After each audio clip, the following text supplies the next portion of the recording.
Aux premières heures du 13 août 2018, à Frederick, dans le Colorado, Christopher Lee Watts, opérateur dans les champs pétroliers, né le 16 mai 1985, a assassiné sa femme enceinte Shannan, 34 ans, par strangulation, ainsi que leurs deux enfants, Bella, 4 ans, et Céleste, 3 ans, par suffocation.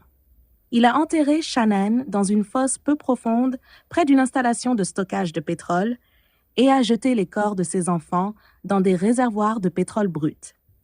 Initialement, Watts a plaidé son innocence concernant la disparition de sa famille, mais il a été arrêté le 15 août après avoir avoué lors d'un entretien avec les enquêteurs le meurtre de Shannan. Il a ensuite admis avoir également tué ses enfants. Le couple Watts, Christopher Lee Watts et Shannan Catherine Arzusek, 10 janvier 1984 au 13 août 2018, venaient de Caroline du Nord, Christopher de Spring Lake et Shannan d'Aberdeen. Ils se sont rencontrés en 2010 et se sont mariés dans le comté de Mecklenburg le 3 novembre 2012.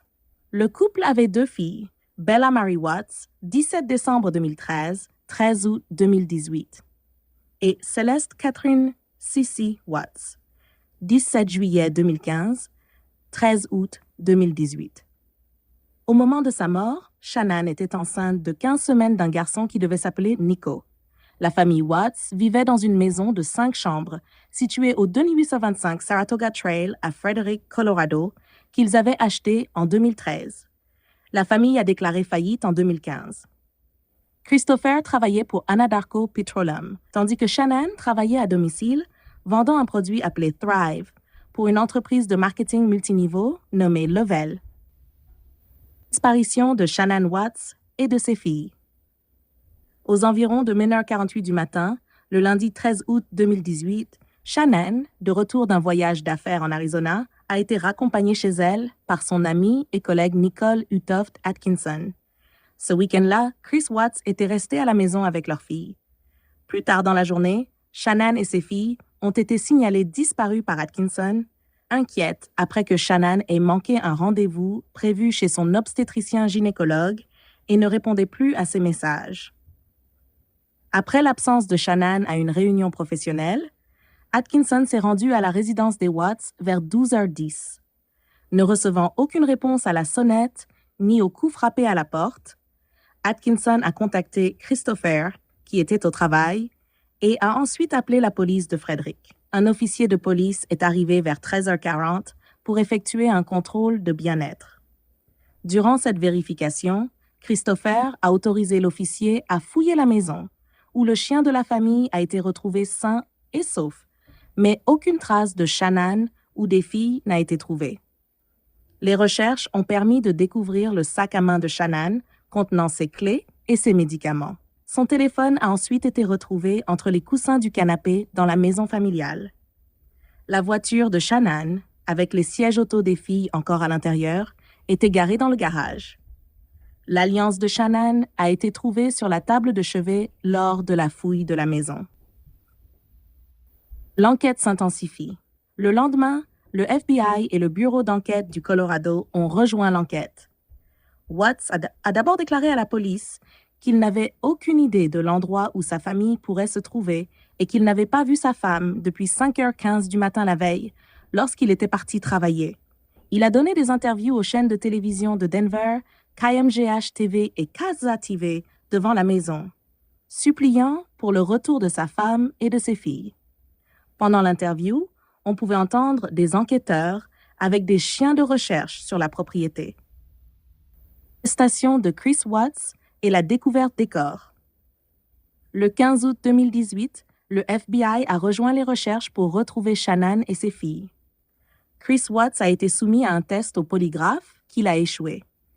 Il a ensuite avoué à son père, Ronnie, puis aux autorités qu'il avait tué Shannan, mais a menti en affirmant qu'il l'avait fait parce que Shannan avait étouffé leur fille.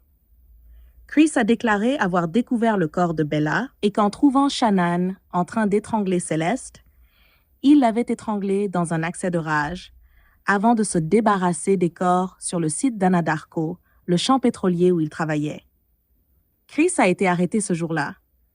Il a ensuite montré aux enquêteurs l'emplacement des corps sur une photo du site pétrolier. Les enquêteurs sont arrivés sur place le 16 août à 23 heures. Les filles, étouffées à main nue par Watts, ont été retrouvées dans des réservoirs de stockage de pétrole brut, tandis que Shannan était enterrée dans une fosse peu profonde. Le 21 août, Watts a été accusé de 3 chefs de meurtre au premier degré, incluant un chef supplémentaire pour chaque enfant, qualifié de meurtre d'un enfant de moins de 12 ans dont le défendeur était en position de confiance, ainsi que d'interruption illégale de grossesse et de 3 chefs de falsification de corps humains décédés. Au jour de son arrestation, Chris avait été licencié par Anadarko. Il a été refoulé lors de sa première comparution en cours. Lors d'une audience ultérieure, sa caution a été fixée à 5 millions de dollars, avec l'obligation de verser 15% pour être libéré. Le 20 novembre, les autorités du Colorado ont diffusé des images de surveillance captées dans les premières heures du 13 août par la caméra de sécurité d'un voisin, montrant Chris, quelques heures après avoir tué sa femme et ses filles, chargeant un jerrycan dans la benne de son pick-up, puis reculant le véhicule dans son garage. La police croyait qu'il transportait les corps de sa famille vers le site pétrolier isolé où ils ont ensuite été découverts.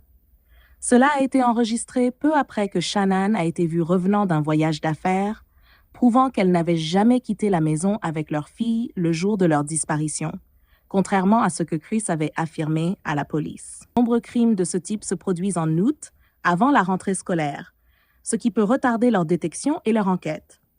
Selon l'ancienne profileuse du FBI, Candice DeLong, ces cas sont rares, car les anéantisseurs familiaux commettent généralement un suicide après les meurtres. Une action que Watts a affirmé avoir envisagée par culpabilité pour ses actes. Dans une interview avec Dr. Phil, l'avocat de Watts a déclaré que ce dernier avait avoué avoir tué Shannan après une dispute au sujet du divorce. Pendant le meurtre, Bella est entrée dans la pièce.